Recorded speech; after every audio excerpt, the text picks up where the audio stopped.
A man who dies and came back to life argues his brief death has exonerated him from the justice system and urged the law to throw away every consequence against him. Today, we want to examine a story where clinical evidences clashes with the judicial system, and we want to see if religion, philosophy, or logic will offer mediation. Today, we know of the story of the prisoner in the United States of America who dies briefly and then argues that his life sentence has been served in full and he is now a freed man. But of course, the legal system has discredited it because it says that he is sentenced for life. Now, this offers a lot of controversy. What does the law say? What are the implications? Does it matter with our interpretation, or would the law be selective? I want to ask a question. If this man was the son of Joe Biden, let's say Hunter Biden, will the legal system be required to sentence him again? Or let's take the case that he is the son of the president, Donald Trump, and he died and came back to life and was serving, a death sentence.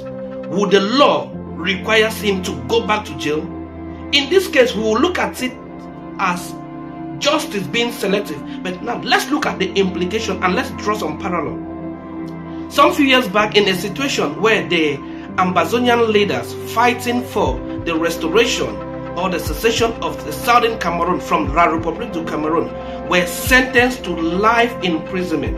In another separate judgment, which was linked to the same case, they were asked to pay a certain amount of money. I have forgotten the figure, 1.4 billion or so, and they were told that if this money was not paid, they would spend an extra 20 years or so in prison. Legal expert argued, how do you give somebody 20 years added to the life sentence? Does that mean that after they are dead, the state will confiscate their corpse and they will remain in prison for 20 years if they fail to pay that money? So we look at the loophole of the justice system and try to examine the argument of this man. Now, if this man was given 150 years sentence, for example, per se, and probably he died after 20 years, what happens? He will be buried. The state will not say no. He was given 150 years sentence, so he should remain in custody for 150 years. Therefore, after 20 years, after having died, his case is dismissed and of course he's out of jail. So, if this man had died briefly according to the clinical report, therefore he has already served his life sentence, the state has no right to further convict him or compel him to serve another life imprisonment. He was sentenced for one life imprisonment and not for multiple life imprisonment. Now we want to argue that no, life imprisonment is life imprisonment because biologically he is still the same person. But now let's look at another situation. Was he given multiple life sentences? No, he was given a single life sentence. And if he had died even for a minute and has been clinically proven to be dead, he has actually served his death sentence. I want to draw a parallel from the Bible. We all know of the situation of Lazarus. Lazarus was resurrected by Jesus Christ 4 days after he died. And after that 4 days, let's assume that Lazarus was convicted and he was serving a life imprisonment. After the 4 days of a miraculous resurrection, will the state now come back, confiscate Lazarus and put him again in jail? This will be a situation of double jeopardy. Now let me draw an inference. There was a situation where a man was given, I think, was it 4 or 3 year sentence for the mother of his wife. Having served the prison sentence, he was released.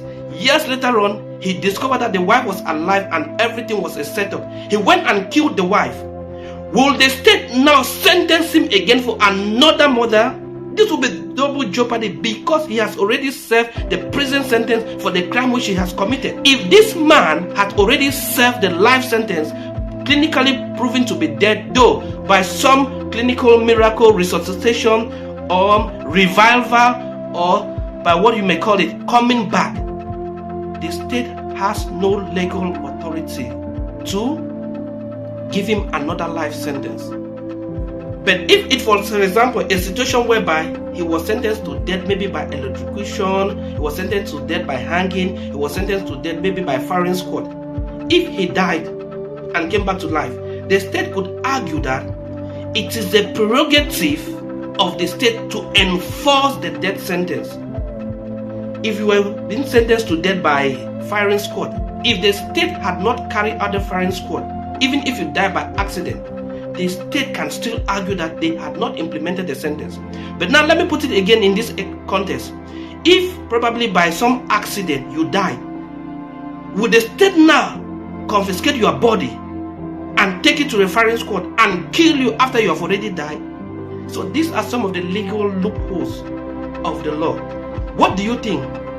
Does this man deserve freedom, or does the law still have another way to hold him to accountability? Please give your opinion, like, subscribe, and please do not forget to share.